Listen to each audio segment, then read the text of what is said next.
Hansi Flick is wasting no time in revolutionizing Barcelona. In the past, most managers who came in were of the Barcelona mold, playing a possession-based 4-3-3. Flick is breaking that mold. So let's take a look at how his tactics have Barcelona sitting pretty at the top of La Liga, with the most venomous attack in Spain. But we'll also assess how if he doesn't fix one major tactical flaw, it could all come crumbling down. On paper, Flick's side fluctuates between a 4-3-3 and 4-2-3-1, but in this case, the base formation is almost meaningless. One of the rare times we do see Flick switch to a back three is when Ter Stegen is on the ball. When teams are sitting off of Barcelona, the Blaugrana will try and bait the opposition into a press, either through their centre-backs putting their foot on the ball, or Ter Stegen drawing in an optimistic striker.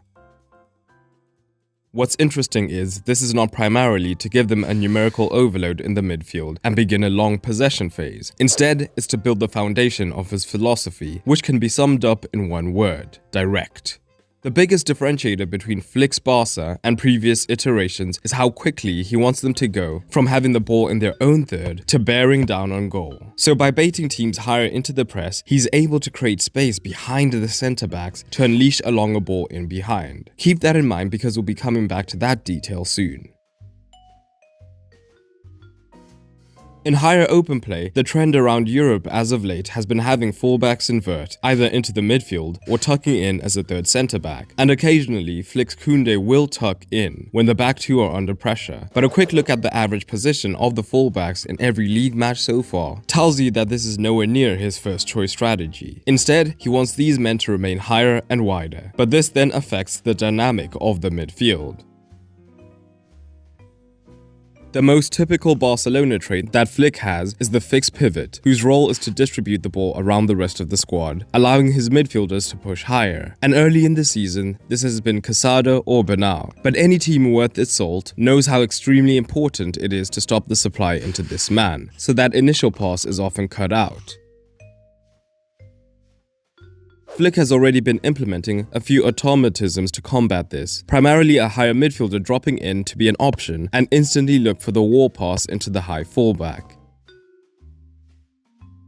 But we also see one of the higher midfielders sacrificing themselves to become a second pivot for a longer spell, which creates a 2 versus 1, of course having the potential to draw a second midfielder higher. And the beauty of Flick's fluidity is that since Olmo has become a part of the furniture, when Barca look like this, either Pedri or Olmo are comfortable dropping deep, making it difficult for the opposition to start to read how to structure their midfield to prevent this supply. And the technical quality of these deep midfielders is really helping the team to tick, because most teams have tried to be man-to-man in the midfield to stop Barcelona getting into these zones. But when they are playing against a two-man midfield, the 4-2-3-1 means they have a 3 versus 2 advantage, and the likes of Kubasi have the rare ability to break multiple lines, meaning that the attacking midfielder can then be found in zone 14 and have plenty of options ahead of him. But if he is not able to do so, Pedri in particular almost doesn't care if he's under pressure, so he'll still receive the ball and turn it around the corner quickly so that multiple defenders are taken out of the game.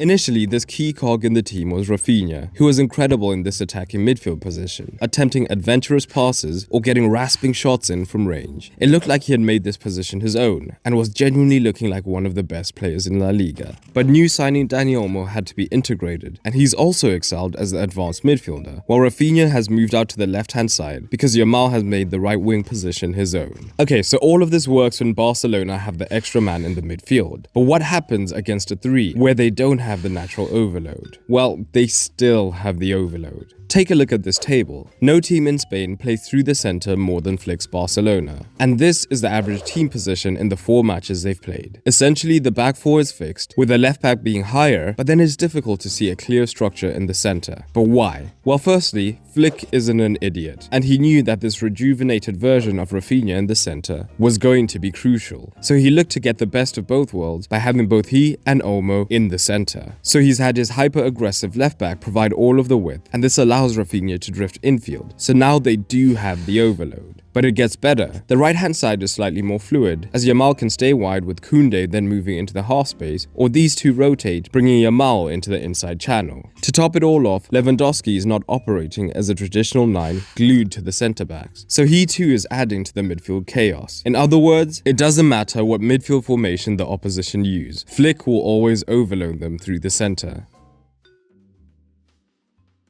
So that's all cool positional stuff, but what do they do with these overloads? With so many fluid players between the lines, it's almost impossible for the opposition centre-backs to know who to close down. Meaning when they follow Rafinha deep, Lewandowski can take advantage of the space and make the run in behind. Or if it's Lewandowski making the last minute drop into the midfield, a midfielder can then run beyond him. And in fact, against some sides, Lewandowski's average position is deeper than the midfielders because they're always making runs ahead of him.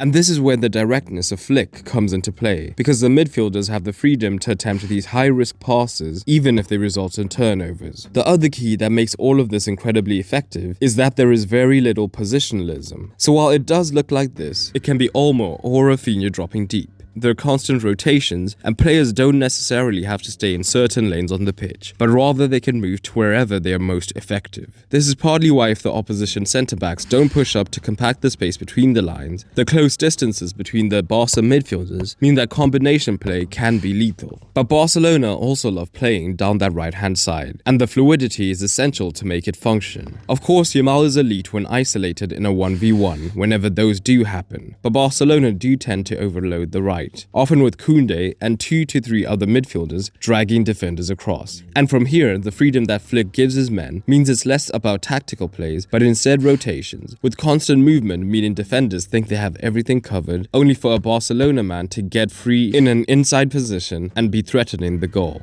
Now contrast this to the left-hand side. No one has used the left less than Barcelona. And that is because whilst the right is used to get intricate combination plays, the left is a dagger that pierces the heart of the opposition when the right side fails. This is through quick passes and releasing Balde at the last minute to whip in crosses, and the central overloads mean that all of these men can then easily attack the box. But that man again, Rafinha, has an interesting role to play down the left, as when Balde receives, it creates room for Rafinha to attack behind the fullbacks and then whip in a cross on a strong foot.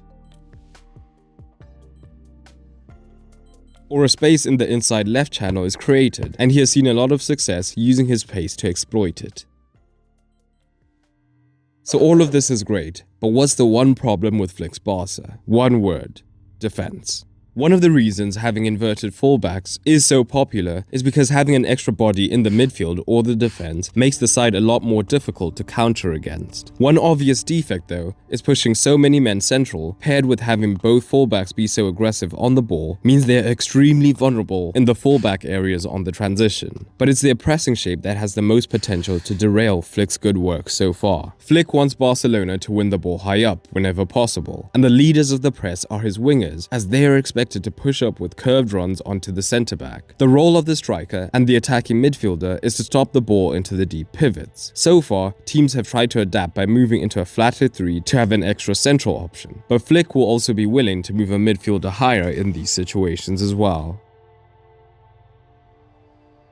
While the centre is well protected, the obvious issue with this shape is in the wide areas. Barcelona are extremely vulnerable to a simple chipped ball over the pressing winger into the fullbacks. What this means is the opposition doesn't even have to work particularly hard to get the ball from back to front and into the final third.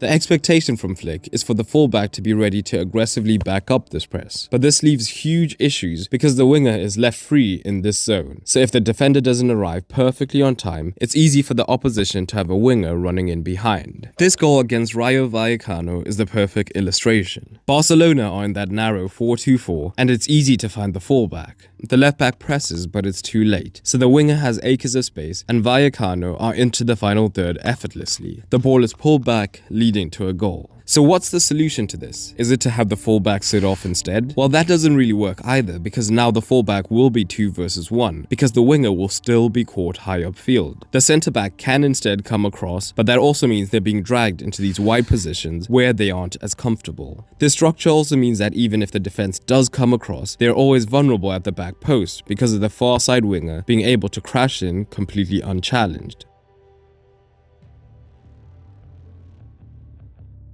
There is a caveat to this. If this pressing structure was horrific in the opener against Valencia, it's slowly been improving, and against Valladolid, we saw what the shape looks like when the press is executed well. Lewandowski and the midfielder covered the central pockets, and crucially, Rafinha waits for the centre-back to get the ball first before pressing, because if he had pressed when the keeper had the ball, the chip would have been easy. Now with Yamal cutting off the outlet to the centre-back, Valladolid are forced to effectively play in this condensed area, so they play a risky pass infield where the central trap is, and Barcelona have a turnover. So the potential is there, but the risks, in my opinion, outweigh the rewards. It's been an extremely strong start for Flick, but I want to know down below what you think so far and how you believe they'll progress. In the meantime, speaking of Barcelona managers, check out this video examining the style of a manager who in recent years has been the reference point for all Barcelona hires. Click on screen now.